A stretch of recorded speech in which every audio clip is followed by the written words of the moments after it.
I am probably not ever going to be a competitive video game player. I don't think I really want to. I'm not too fond of the taste of Monster Energy drink. But aside from that, and my actual skill in the game, I am limited by the low vision I have. I'm going to go over how I modify my settings and set up to suit my vision, both to give an understanding of how it affects me, and provide suggestions to people who might be dissuaded by lower vision from computer games.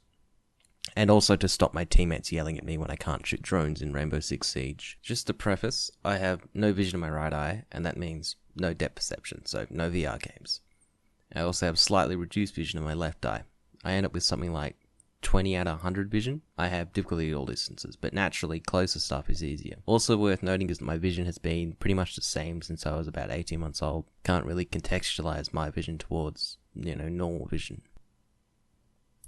The most relevant part of my setup is probably the screen. Mine is 18 inches in 16 by 9. It's 1080. Anything higher than that is very hard to distinguish, and 720 isn't that much different for me anyway.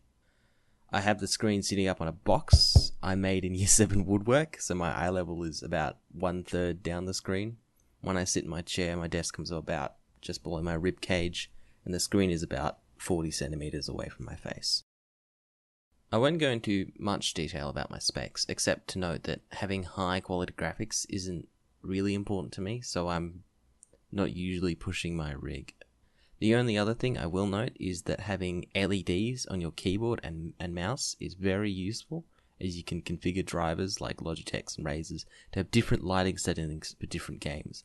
This is very useful for hotkeys or abilities in like RTSs and FPSs, particularly if the bindings can't easily be changed. More often than not, I replace the default crosshairs with solid dots.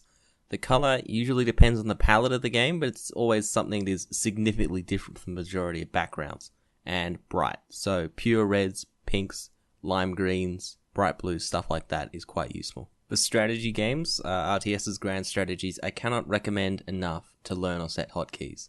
Additionally, RTSs have for me been the most variable in terms of icon size, so I occasionally experiment with changing the game resolution, usually down, to stretch it out. I'd also like to recommend looking at mods that change text or color contrast to increase clarity or read speed. Paradox games are great for how easy this usually is through the workshop. For most other types of games, I generally use a combination of GUI scaling and alternative colorization. Sometimes these are supported through the settings, but if not, looking for compatible mods is usually a good bet unless that's not supported by the game.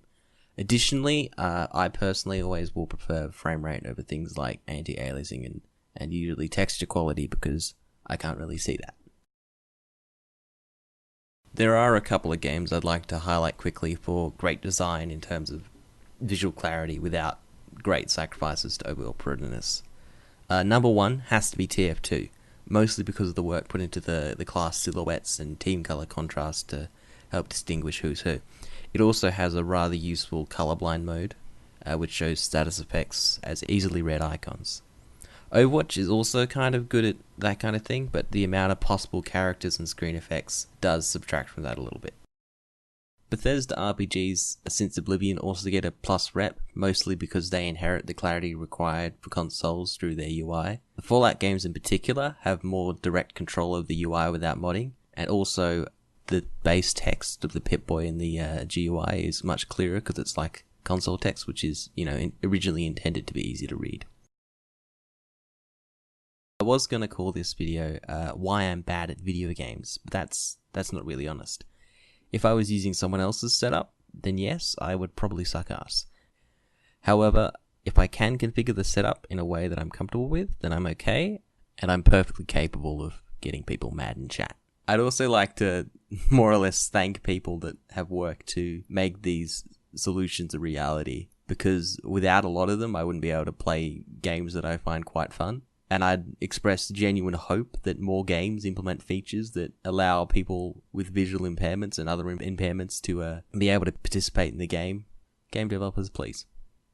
Anyway, thanks for watching, and I hope this helps people understand why it takes me so long to set up my games before I play them. See you next year.